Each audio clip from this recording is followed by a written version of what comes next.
Welcome to a bench update for November 2024. Getting near the end of the year. Just had election day over here in the U.S. and whatever. I don't even want to get into politics, but I don't think we're going to win with either candidate. But hopefully, it doesn't affect us too much, and that'll be fine. Just just want everyone to get along. Want everyone to play miniature wargaming and just relax. That would be the ideal world for me. All right, so what have I been up to? I have been painting like a machine, and unfortunately working like a machine as well at the job. Big thing I've got done now is over the last couple of days I finished up. I think I'm up to 9 regiments of infantry for the Union, and I've finished up my cavalry to have a full 12-man unit. These are all 24-man units. Yes, they're individually based. Started off as, following my own advice of taking a skirmish game and making it into a more of a mass battles game. And I've got some hilarious comments that people are obviously on the same wavelength as me, because I found it hilarious. They're like, I would kill myself if I had to individually move all those units, and it can be like that. I am going to look into movement trays at some point. I really haven't taken the plunge yet, just because I want to maximize the amount of money that I have for my hobby and put it into troops and terrain and things like that. Yeah, maybe I will at some point here, because it is a pain individually moving units. But it is nice for casualty removal to be able to. That's the one thing I don't like about movement trays. I don't think they sit well on the terrain. And then if you want to do like a refuse to flank formation, or you have to have a different movement tray sometimes for like an attack column, or if you're going to do, versus a line versus a march column. I guess line and march column, just turn it. And then of course, with the Civil War having to refuse to flank, as I said. It can get messy. If you do a square, you're hosed too. So that's the reason I haven't taken the plunge yet. It's not a huge deal for me, since I'm mostly a solo gamer, but it hasn't driven me insane yet. And I love it so much, this hobby, that it doesn't bother me. And so if it ever does, I'll look for a different one. But I do appreciate what people are saying, and they do make me smile, and I totally agree with you. It is a lot. I do have 2 more units of Union troops over there to be painted to Perry miniature plastic sprues. I might have actually enough to have 3 more regiments to flush out the Union to 12 full infantry battalions. I'm also finishing up an second artillery battery for the Union, getting prepared for my 2 learning games for Regimental Fire and Fury and for Hot Lead and Cold Steel. Going to do the Battle of Philippi, 1861. It was the first land battle. This is not a history class. I've just done some listening to YouTube documentaries on this battle while I've been painting. So I've been watching a lot of Civil War stuff. Battle of Philippi was basically a joke. If you ever watched it, it was the first land battle. It was the first kind of masked up thing. There wasn't a skirmish, but basically the Union fired at the Confederates. They got in a little bit of shooting, and the Confederates took off running to other parts of Virginia. The battle actually took place in West Virginia, but West Virginia did not exist yet. And that's why this battle was so key. One, when Virginia seceded all the western counties, those people had a lot more in common with Ohio and Pennsylvania. They were the dissenters to leaving the Union. There wasn't a lot of slave owners in western Virginia compared to the rich eastern Virginia guys. Most of the laws and most of the state legislature was all controlled by the very rich plantations of the East. So these guys almost had the same feeling like the colonists did with the English. They're getting basically ruled by someone that has nothing to do with them. So they were they were already on probably on the path to forming their own state before the Civil War happened. So that was one big thing. These battles in the West Virginia campaign helped form West Virginia. The actual shape of West Virginia is very strange. You've seen it. You'll see a long panhandle coming out of the northeast corner of it, heading towards the Atlantic. The reason for that is for all you Monopoly fans out there, is the B&O Railroad. So the Baltimore, Ohio Railroad. Think about that. The Union wanted control of that because it basically was the big east-west railway track, and it would help the Union move troops from the eastern campaign area to the western frontier, where where Grant and all them were fighting out in the west.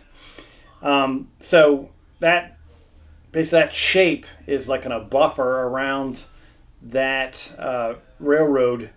So that's what kind of helped form the shape of West Virginia.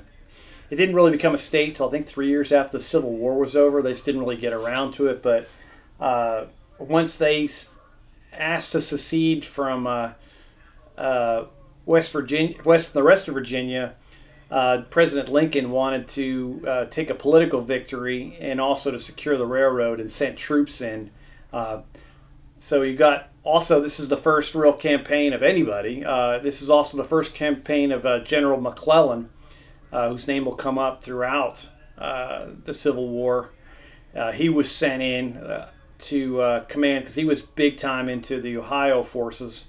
So he helped form the Ohio units, and they were one of the most organized. So the Army of Ohio moved into this area to support the secession of the West Virginia from the seceding rest of Virginia. So, and then there were 2 or 3 battles fought that actually were the first in the Civil War before even the Battle of Bull Run. It's perfect for me. At some point, I want to do all of the big land battles in the Eastern Campaign, but not in this scale. I want to try to do them with Warlord Epic. So this, might as well start at the beginning. It was a very small battle. I think the Confederates only had like 4 infantry regiments, and the Union had like 8 or 9. So it's in the confines of what I have in 28 millimeter. So yay, and basically it'll give me a chance to use this as a mechanism to learn these rules for hot lead and cold steel, and for regimental fire and fury. So that's it. The units I've done so far, I've got, just painting the Union is kind of like, oh my gosh, it's the same stuff. It's not really exciting compared to Napoleonic uniforms. I love Zouaves. I know that they were very impractical. It's still something fun to paint. So I do have 2 regiments of Zouaves. Nothing is really, nothing's painted to be a specific unit, because I want to be able to have flexibility with this. A lot of these battles I'm going to do in 28 millimeter are going to be continuing my my Bluegrass campaign. I've already started with Sharp Practice and with my other rule sets that I've already done in skirmishing. So just a little fictional thing that I'm going to do, just battle after battle, and just keep track of stuff on my own.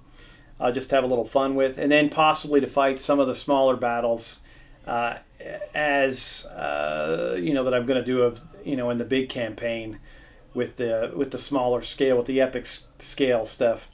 So it's 28 millimeter is beautiful. It's a lot of fun. It's the only scale I've really done up until this point. So I'm enjoying it. I already had 3 regiments already painted, so I was already invested in this scale. So I've added on, between what I've done with the Confederates and with the Union, I think I've added so far 15 infantry regiments. So in the last month or 2, I've painted 360 plus figures. So that's good. That's a good little addition. I'll probably add on another 72 or I mean, probably 72 or 90, somewhere in range of troops before I, have 12 on each side. Maybe more than that, actually, to tell you the truth. Probably more in the 100 range, because I'm going to do 4 more. I want to get to 12 infantry regiments for each side, 2 artillery batteries, and 1 cavalry regiment. So I will get there. And then I'm going to buy at some point, the Perry's Battle in a Box that has a lot of, it's a big chunk of Perry miniatures. So I'll be able to hopefully flush it out to 16, 2 cavalry regiments, and probably 3 or 4 artillery batteries for each side.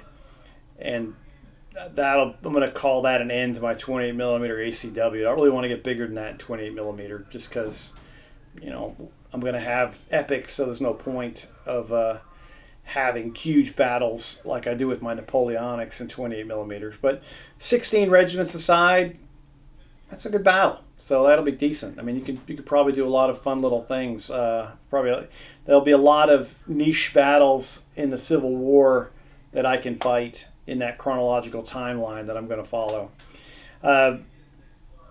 Standard Union stuff, blue, light blue. They're all Perry, static grass, and flock for all the bases. Most of the units only have one. The Confederates have their stars and bars, and we get the Star Spangled Banner for the Union. These guys are they're wearing Hardy hats, so I kind of made them like an Iron Brigade type style, just to have something a little bit different when I was painting. And I gave them 2 flags just for fun. Each side's going to have one of those. I'll also have at some point I'm going to do a Louisiana Tigers Zouave unit. I'm not looking forward to the pants, but I'm going to have them will be the individual unit for the Confederacy, and also have a Union Marine detachment over there on the table that I'm working on as for the Union. So that'll be fun, because then they'll have a Union regiment for each side. Marine regiment for each side.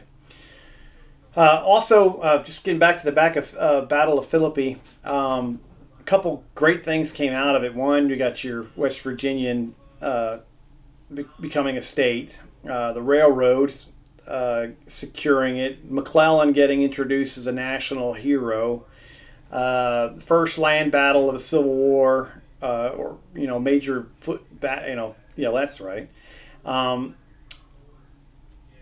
At the battle, one of the very first shots from the Union artillery on top of one of the hills, looking down onto the town, went through a stable and blew off a rebel cavalry officer's leg, and that was the first battlefield amputation that was done in the Civil War. That gentleman that was wounded, he was actually captured by the Union, because when the Confederates took off, they left him behind. So it was the Union that actually did the amputation. He was an engineer, and he actually designs a peg leg prosthetic. He's paroled later on and returned back to the Confederacy.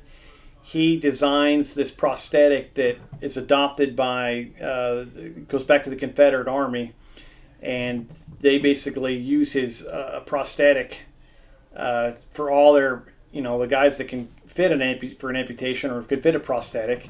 And his name actually, his family ends up owns the largest prosthetic company in the world right now. My wife's an occupational therapist, so I was like, you ever heard of this guy? And she's like, oh yeah.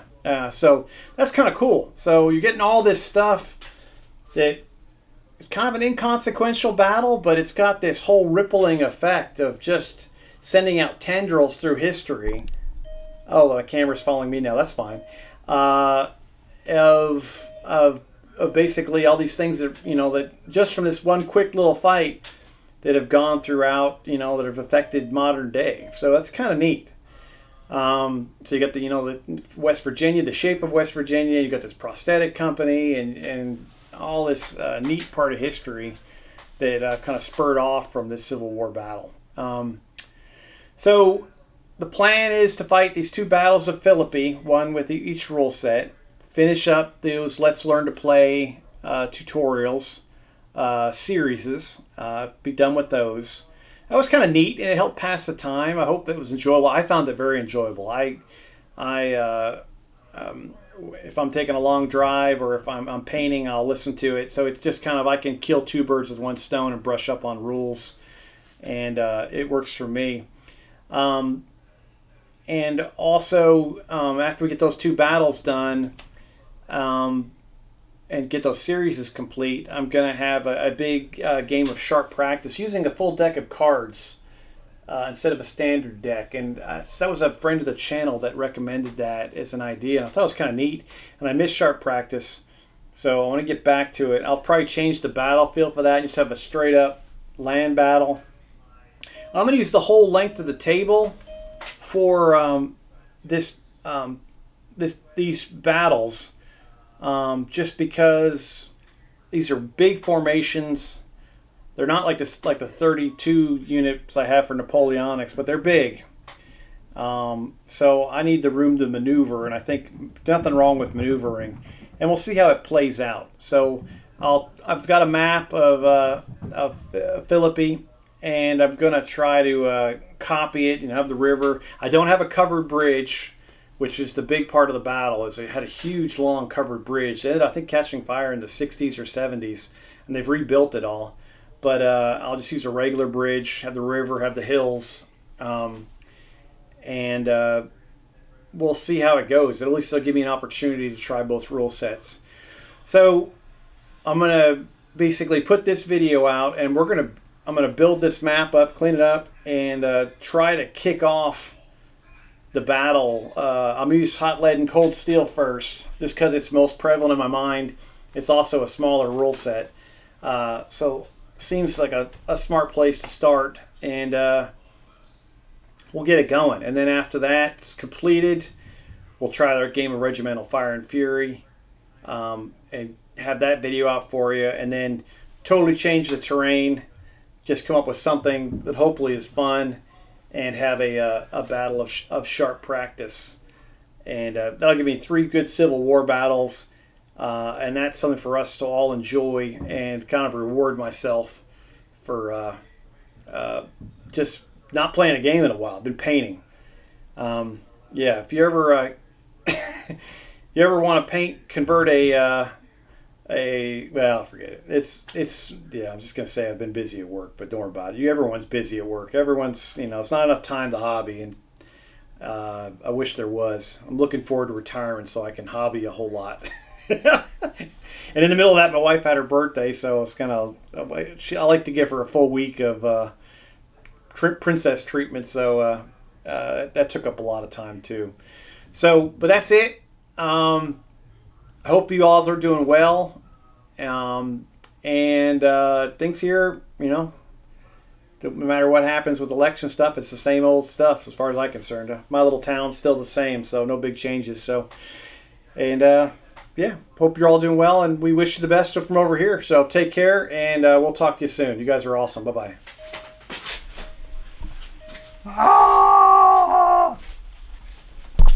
Hello.